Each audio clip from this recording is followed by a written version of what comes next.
Buttons for General Washington.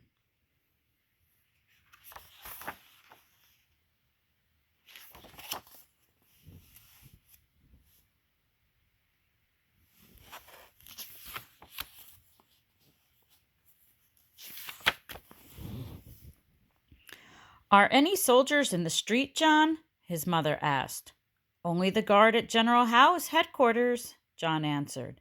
Remember, John, keep away from the British soldiers, his mother said, and go the way I told thee. But I know a faster way, John said. Do as thy mother asks, his father said. She has sent messages to General Washington before.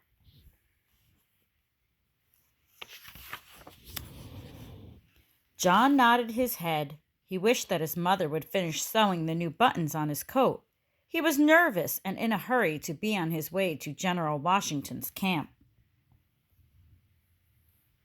Here, John, his mother said at last. The new buttons look just like the old ones. John took his coat. He ran his fingers over the cloth-covered buttons. He could not feel the small holes inside the buttons. Secret messages for General Washington were hidden in those holes. If I am caught, will anyone be able to read the messages? John asked. No, answered his father. I wrote them in a code that only thy brother Charles can read. I wish I could give the buttons to General Washington himself, John said. Maybe someday thee will, his mother said. John carefully buttoned his coat. Be careful, his father warned. The British are looking for American spies. If they catch thee, it means prison, or worse, his mother said. A shiver ran down John's back. He knew that captured spies were lucky to end up in prison. Usually they were hanged. I will be careful, John said.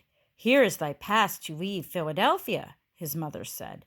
Thou needs it to get past the British guards. John put the pass in his pocket. His hand shook as he touched the buttons for good luck. We will wait supper for thee, his mother said. Godspeed, John, his father said.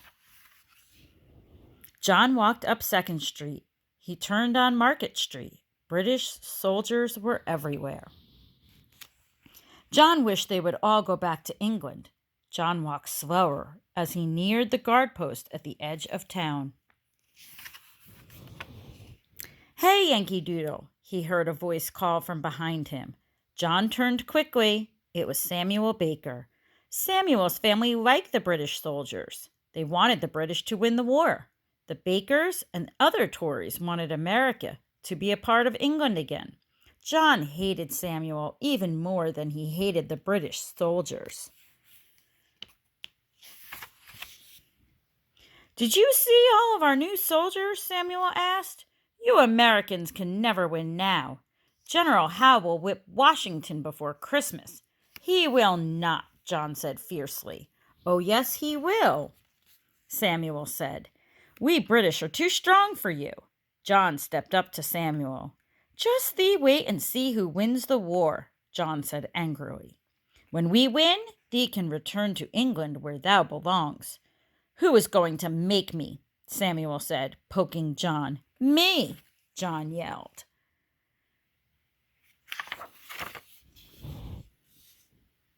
Before John could move, Samuel hit him hard in the stomach.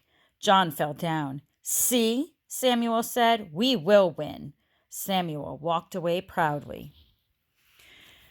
Brushing off his coat, John stood up. He wished he could hit Samuel back, even though he knew that he should not fight. Besides, he knew it was more important to reach General Washington's camp. John stopped at the guard post. A red-coated British soldier took his pass. He looked at it for a long time. John began to worry. You are going to your aunt's house? The soldier asked. Yes, answered John. I must check each pass carefully, the soldier said. There are many American spies. You are not a spy, are you? The soldier asked with a smile. Oh, no, sir, John answered quickly. Off with you then, said the soldier. Just remember, we hang any spies we catch.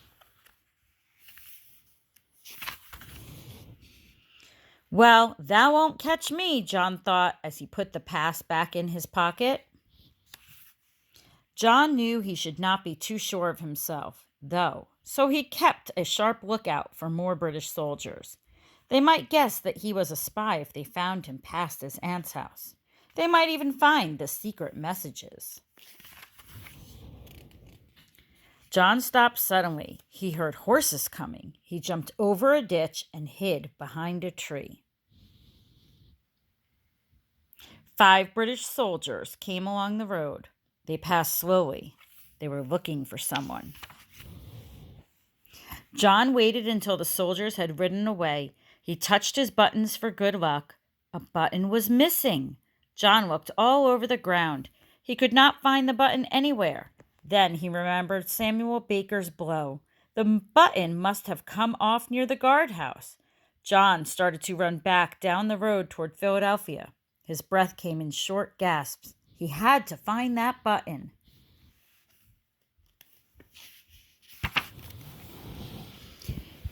He stopped near the guard post. He looked all around for that button.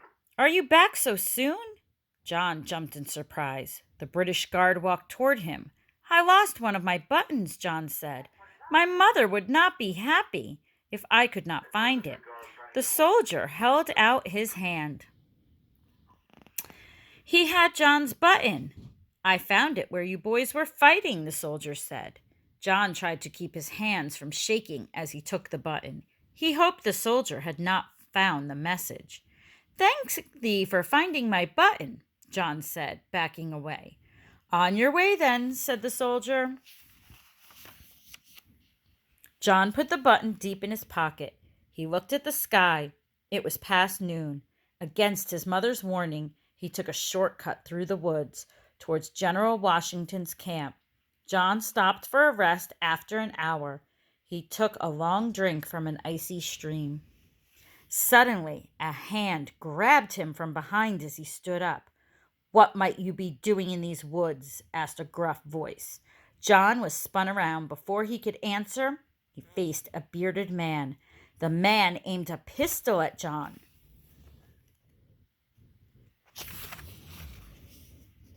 John said the first words that came to him. "I was hunting." "Hunting without a gun?" the man asked. "I was really going to my aunt's house," John said. "I will take you with me to find out the truth," the man said sharply. "Now march," he ordered. John knew that the man would shoot him if he tried to run. They walked through the woods for a long time. John was hungry and tired. He was scared, too. Where was the man taking him? What would John do if they were going to a British camp?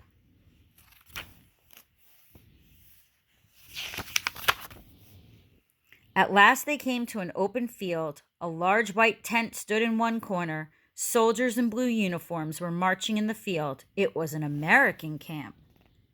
John breathed a sigh of relief. Once he talked to Charles, everything would be all right. "We will have the truth from you now," the man told John. He took John to the white tent. "I have a spy here," the man told a soldier guarding the tent. "I caught him prowling in the woods near Philadelphia." The soldier stepped into the tent. He was back within a moment. "Bring him in." The bearded man pushed John into the tent. "Sit down, son," said a tall man in a blue uniform. John sat in a wooden chair. "They tell me you are a spy," the man said. "You are young for a spy. Whose side do you spy for?" "General Washington's side," John said. "I am John Darrah. Charles Darrah is my brother.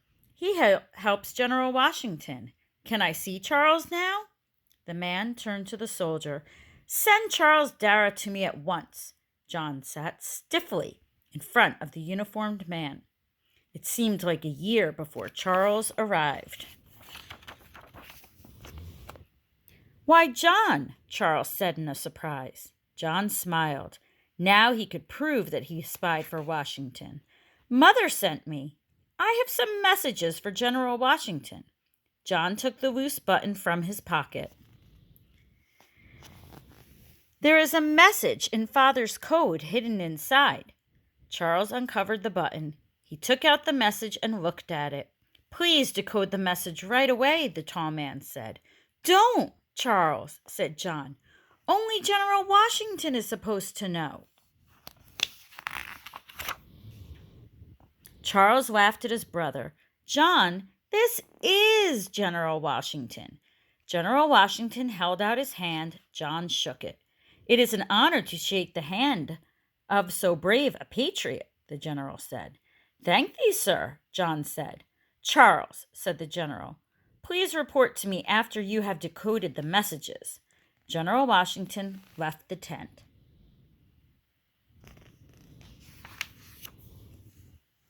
Charles began cutting the buttons off John's coat.